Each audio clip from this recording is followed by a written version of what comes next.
요즘 정치 뉴스를 보다 보면 이런 생각이 듭니다. 대한민국 정치에 공식 브리핑보다 먼저 반응이 나오는 곳, 기자회견보다 파급이 큰 곳, 국회보다도 더 많은 사람이 동시에 듣는 곳, 그곳이 어디냐고요? 김어준의 겸손은 힘들다 뉴스공장입니다. 김어준 총수의 명망으로 유지되는 유튜브 시사 방송 겸손은 힘들다 뉴스공장. 여당 대표가 나오고 국회의원들이 줄줄이 출연하는 것은 이해할 수 있습니다.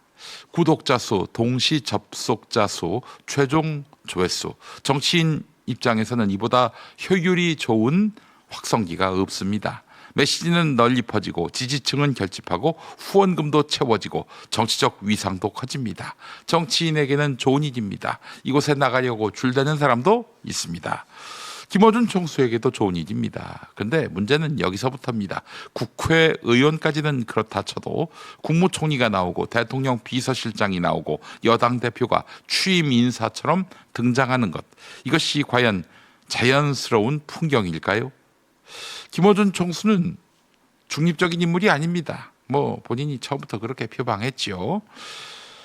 그는 분명히 아주 선명한 정치적 지향을 가진 인물임에 틀림없습니다.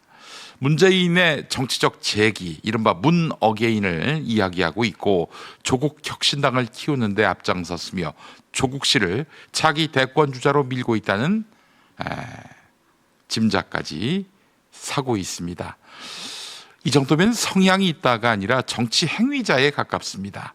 그가 운영하는 커뮤니티 딴지를 보십시오. 토론보다는 신앙에 가깝고 비판보다는 배척이 먼저 나오며 다른 의견은 적으로 규정합니다.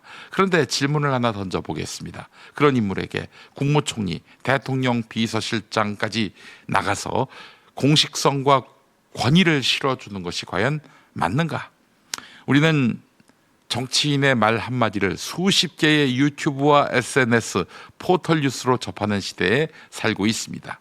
굳이 김어준의 창구를 통해서만 입장을 내야 할 이유가 있을까요? 물론 이런 반론이 나올 겁니다. 영향력이 있으니까. 맞습니다. 그 영향력은 실제입니다.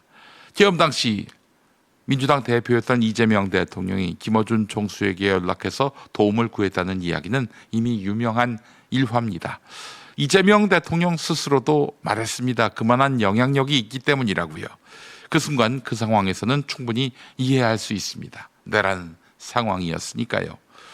국가적 위기, 정보 차단, 시민을 즉각적으로 움직여야 했던 시점이었으니까요. 자, 그런데 질문은 여기서 바뀝니다. 비상 때의 선택이 평시에 관행이 되어도 되는가? 위기 때 쓴 칼은 평소에 휘두르면 흉기가 될 수도 있다는 점. 김어준의 방송은 지지층을 결집시키는 데는 탁월합니다. 하지만 중도의 마음을 얻는 데에는 오히려 장애물이 됩니다.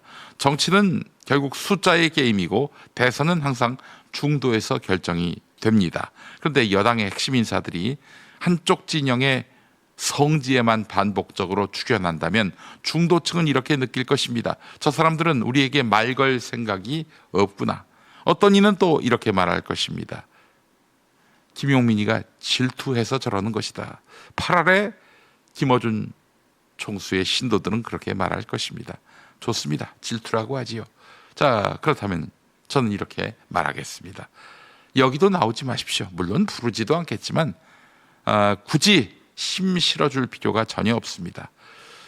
차라리 국무총리, 비서실장은 여러분들을 비판하는 유튜브에 나가시기 바랍니다.